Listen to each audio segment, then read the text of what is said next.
Welcome to channel I make your insight to the Australian visa system.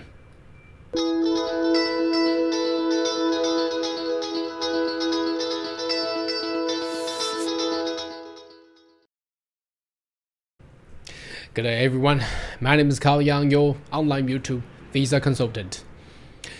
Are you interested about migrating to Australia? Why don't you consider to subscribe to my channel and turn on the bell on the side, so once we have all the updates and news, you'll be the first one getting all the insight.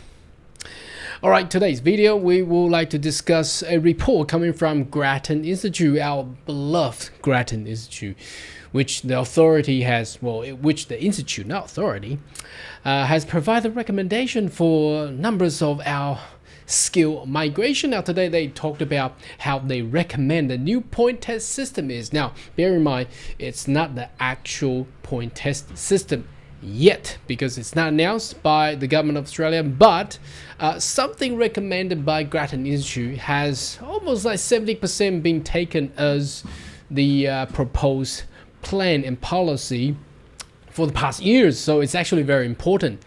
Now before we jump into the actual report, I would like to show you numbers of media information which is quite bizarre, where Queensland is supposing having Olympic in 2032 in Brisbane. Supposedly they need more skills into the state. However, the new Premier Stephen Miles has called for reduction of overseas migration. Well, we have now experienced different politicians providing different, very dramatic views on migration. Why? Because the next news I wanted to share with you is from the South Australia Premier, who slams migration cuts. Why? Because the AUKUS, when they need to build a submarine, of course there's not enough engineer or defense or military engineers in Australia to actually build something or have a preparation for its military base in Adelaide. So obviously they need more skilled migrants. Now I don't know which one is right or wrong, and there's probably other premier or politician will jump into the pool and start arguing whether Australia need migrants or not. Well, obviously, I don't know how that would go anyway, but it's just interesting how we have seen the topic of housing crisis has actually developed into something that different type of politicians may have different views. However, there's not much that we can do, perhaps.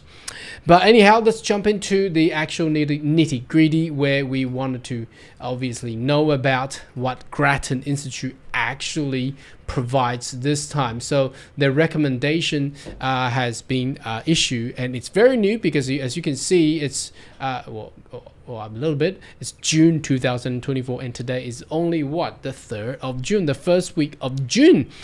So they now provide a recommendation on reforming point test system.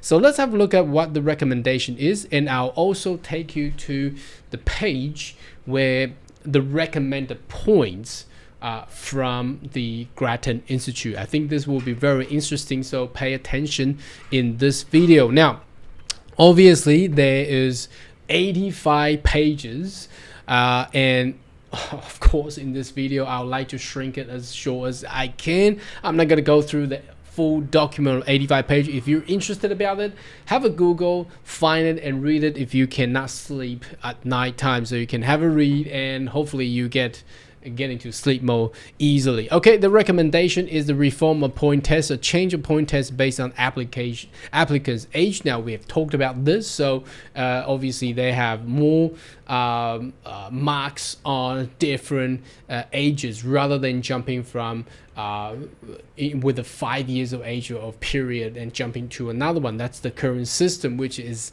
not really fair and not accurate as well. And they want to offer more points to higher degree, excellent English language, and the skill for the spouse. And we all learn about that because the Minister of Home Affairs, Claire O'Neill, has announced that previously in the media. Abolish bonus point for Australian study and regional study. Now, I'm not too sure, and also professional year. Professional year will be big. Not too sure how that works, and also specialist education qualification. Now, abolishing Australian study, yes, I agree, so they can actually get more talents overseas rather than having people all, jamming packed it and queue up for Australian study, and not their intention is not on study but further into migration. And not too sure about regional study though, because I think the current government also wanted to promote regional study. If the regional study has no points towards the new skill migration point test system, then why would you like to go to regional Australia? So there's no incentive in regional Australian study anymore. So everybody will go to Melbourne, Sydney, and Brisbane, and Perth, and Adelaide perhaps a little bit.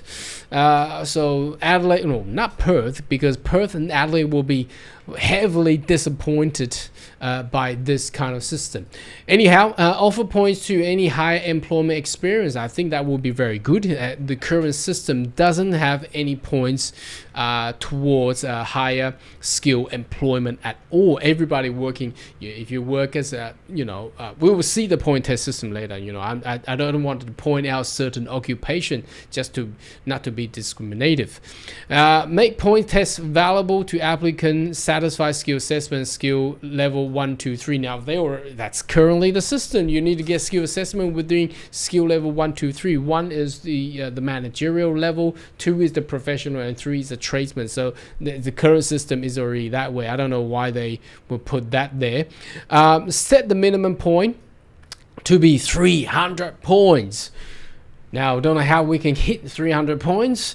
So that will be a whole reinvent of the system. So we're going to take a look at their point test tables there, and guarantee an invitation if they are at least 400 points. Not too sure how they can guarantee that. But it would be good to be guaranteed. So if you hit 400 points, yes, and we'll see how we can hit 400 points when we hit to the turn to the points test table there. Applying rank choice selection to allocate permanent point test visa. Not too sure how they're going to rank that. Abolish state and regional point test visa. So what they're going to do is abolish the state and regional point test system to expand number of skill independent visas granted each year. Now that is not the intention of the migration planning for 2024-25, because we can see that the independent skill migration subclass 189 visa has been slashed half and given to all the other categories. So not too sure that, but I'm not saying this won't happening, because certainly we have seen the immigration of Australia has done a lot of U-turns in the past years. Anyway, state government should instead invest more supporting employer. Well, they should, and they should already been doing that already. So not too sure why this will be here. Anyway, retain regional employment sponsorship pending and finding a review. So that means the current 494 visa, they propose to get a review. Of course they should, because currently the 494 visa has no incentive at all, apart from the occupation list is different. They had expanded into more occupations, but apart from that, no incentive compared to 482 visa at all. Okay, reform skill recognition process. The federal government should commission a review on skill assessment and occupation licensing process. Definitely. I mean, the first authority they should really review is the Australian Computer Society, which a lot of people has been unfairly treated. Well, that's my experience with my clients. I'm not too sure if it's out there. A lot of people sending there, you study software engineering in United States and study in software engineering in Australia, you've been treated differently, 100%. Okay, but if you study from Harvard or MIT or Stanford in USA, you've been treated. You will be discriminatively treated by Australian Computer Society if you wanted to lodge your skill assessment. That's 100%. Now they should really commission review there. Invest more on attracting high skilled migrants to Australia to support them arrive, federal government, state government should invest more in attracting more. Well, I'm not too sure how they're going to do that. Strengthening the evidence base on skill migration. Review point tests regularly, include independently analyze, boost analytical resources, establish new body, and so on. So that's something that we don't have. That doesn't concern us anyway. We can't do anything with that. So all right, let's jump into that's page 30, I believe. Here we go. All right, here we go. That's the actual, although it's very tiny, you may want to push this into your smart TV rather than reading in your smartphone. And this is the most that I can get. So this is table 2.3, Gratton Institute's proposed point test given to the point characteristics. So all right, let's go. First one is age. So you get 95 points if you are 18 to 20. If you're between 21 to 29, you get 100 points, and 30 you get 95, and continue to drop each year when you get older. So it's being indented year by year rather than 5 years jump, 5 years jump. So that is very good. So if you want to hit the highest point, you get a lodging before 30 years of age, and that's 100 points. Okay. Now, IELTS English level, if you hit IELTS 8, you get 90 points. If you only get IELTS 7, you get 45 points. That's half of the, compared to the Supreme English Proficiency than the IELTS 7 there. Now, education, if you have PhD, now this, bear in mind, this PhD can be anywhere. It doesn't have to be in Australia, okay? If you got PhD, you get 60 points. Bachelor degree or higher from top 20 global ranked university. Now top 20 is gonna be very hard, but you get 45 points. Okay, bachelor degree higher, you get 30 points, and certificate 3 or higher, so that's like chef, cookery, carpentry, mechanics, you only got 15 point compared to 45 and 60. That's a lot of differences. Occupation, okay, applicant needs to have a suitable skill assessment for skill level 1, 2, 3. So no point, but you need to get skill assessment. That's exactly the same as what we have been with the current existing system anyway. Skill work experience, 2-year minimum overseas or Australia. So working experiences overseas and in Australia will be counted the same for the new proposed point test system, which has been proposed by the government of Australia anyway. So it will be the same. So skill level 1 occupation, if you have work 2 years or above of skill level 1. Now skill level 1 will be all the managerial role. Okay, so all the managers. Okay, now skill level 2 will be the professionals, for example, accountants or ICT engineers and things like that. So if you're a manager, you get 50 points. If you are only an accountant, a professional, you get 15 points. Now if you're a chef or tradesman, how many points do you get? None. Okay, that's the proposed, and that aligns with the current student visa criteria, where the vet sector will be heavily disadvantaged with the new systems. High pay, now this is very good because this actually totally differentiate with the existing systems. So you have to be in Australian job role. Either you get a job or you got 1 year minimum offer. You got a job offer from an Australian employer. So if you got an offer or you have been paid of 120,000 above, you get 90 points. 105,000 above, you get 70 points. 90,000, you get 50 points. 80,000, you get 40 points. 70,000, you get 30 points. Okay. Credential community language, that's NATI translation as a translator.